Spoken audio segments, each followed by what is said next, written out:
Assalamu alaikum all. I'm going to change the topic a bit. I know that everyone is speaking about AI. I run an AI company, so I will not be speaking about AI today. Just to spice things up. I am always been put as the last person before lunch, so I promise I'll make this as short as possible. So today we'll be talking about employee wellness and how do we navigate the huge depths that come with speaking about employee wellness. Before I start, I want to just mention one small point. Did you know that corporations or companies that spend the most in employee wellness tend to have the least satisfied employees? And I want to speak about that. But before I do, Muntasar or Murtada has given a sweet introduction. We are a startup company that does AI, data, software development. Our team is young, our team is passionate, and our team, most important of all, is growing quite rapidly. We've reached around 170 employees in our organization. And it's becoming more difficult to do one-on-one sessions with everyone in the organization, something that I really used to do a lot in the organization. So understanding and being able to make sure that employees are well enough to do their job is a very difficult thing to do. When you use ChatGPT and search what is employee wellness, this is a typical answer that you will get. I want to tell you that I'm not going to speak about this today. These are not the things that I want to talk about. And what I'll speak about is this picture. I'm regretting putting this picture now. This is me 10 years ago. This picture was taken in the 12th of October, 2014.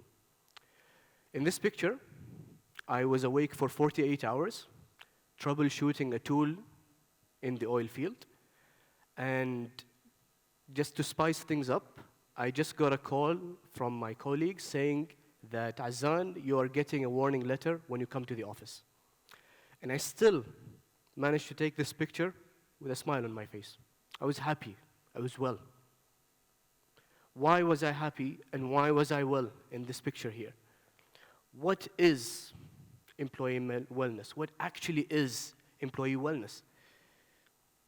To understand this, I want to deep dive into the history of what made employees happy throughout the century. Back in the earliest 20th century, it was health and safety, and then it evolved to job security and benefits. Then it evolves to a term that we like to use a lot these days, work-life balance. And then in these days, we speak a lot about mental health. And I want to put a circle on mental health. And then if we look at group ages, if you attended yesterday's session by Mr. Martin, he spoke about the different views of different kind of ages. So baby boomers will basically think about healthcare. Generation X will think about work-life balance. Millennials will look at flexibility. And the Generation Z will be more aware about mental health. And I want to put a circle on mental health. When you hire a new employee these days, especially those from Generation Z and hopefully Generation X, will notice that they are, first of all, tech and AI savvy. And this is a very important point. They're value-driven, entrepreneurial by trade. But the thing is, they have short attention spans, and they are aware about mental health situations. And I want to also put a circle on mental health in here. I have a problem with the term mental health. I think that it's a real issue. I think if you have this, then you should seek professional aid. But whenever we come across mental health, we find that it's just the tip of the iceberg. What lies underneath is much larger than this. It's not being able to get the proper salary. It's no role model, no mentors, career alignment with job satisfaction. There's so many different aspects that works on the mental health issue. I want to give you an example. In December of 2021, we just closed around an investment. Rihal was growing as an organization. We were making big hires, not only fresh graduates. And the company was growing in a very rapid pace. Outside the company, everything was fine, everything was amazing.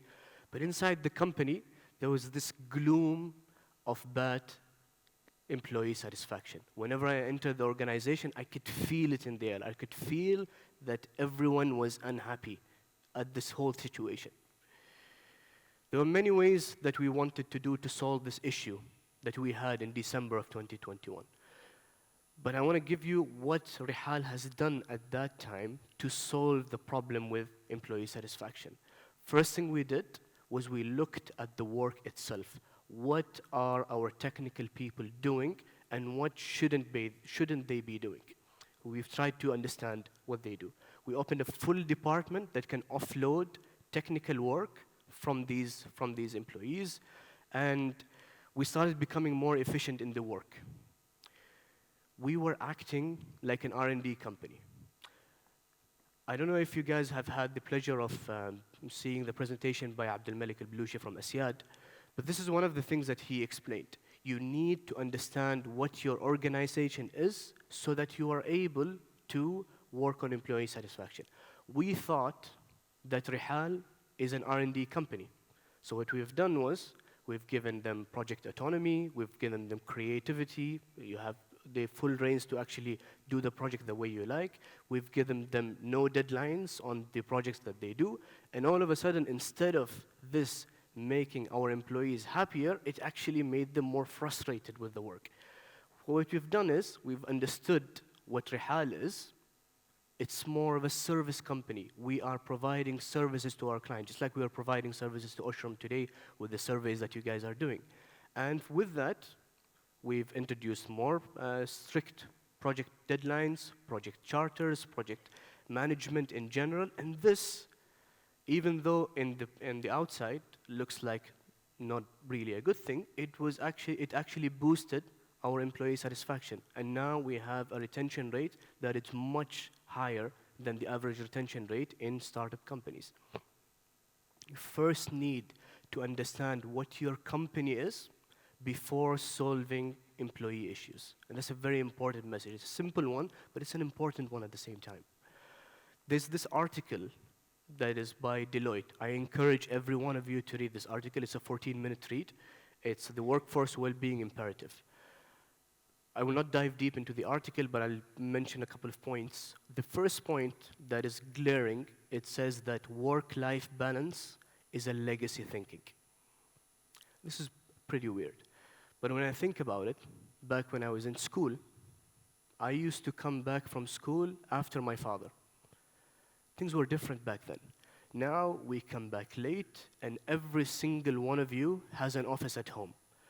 We cannot do work-life balance anymore. Work is integrated with our life. The moment we are able to understand that work is integrated with our life, then we can actually move on to the next thing and think about the main three things that the article put in that determine employee wellness is leadership behavior, design of work, and the ways of working. So leadership behavior is from our leadership, C-level management. Design of work is from the core business, the operations, and then the ways of work, of course, is strategy and IT. Look at this table and tell me what's missing. HR is missing. Employee wellness is not the job of HR. Employee wellness is the job of the whole organization. Once we are able to realize this, then we take a first step into making sure that everyone is happy, everyone is satisfied, and most importantly, everyone is productive. And this is the end goal that we're trying to achieve. I want to give you guys a situation or an example. And I'm sure that every one of you has gone through this situation. Because 5 minutes? Yeah, I have a lot of time. Have you ever felt that an employee in your team is not performing well? We've looked at the organization on how to solve issues. But now we want to look at individual level, in your own team. How do you solve a problem like this, that an employee is not doing well? They don't care about the results. They don't care about the end goal. They always pretend like they missed the deadline for some reason or another. They always have an excuse about missing the deadline, about reasons that they keep coming up with. And they don't have the accountability for the work that they do. You try to give them KPIs, you do so many things that you want so that they are able to achieve what they want to achieve, but all the means that you have don't actually work for that specific employee. You feel that they are not 100% determined, so there is a lack of commitment. This is the important point. You would love to be able to tell them that they are not doing well, but there's fear of conflict. ترى نحن العمانيين طيبين واجد. يعني I have to say this. يعني it's a good trait to have, but we are not confrontational by nature. We are afraid of conflict.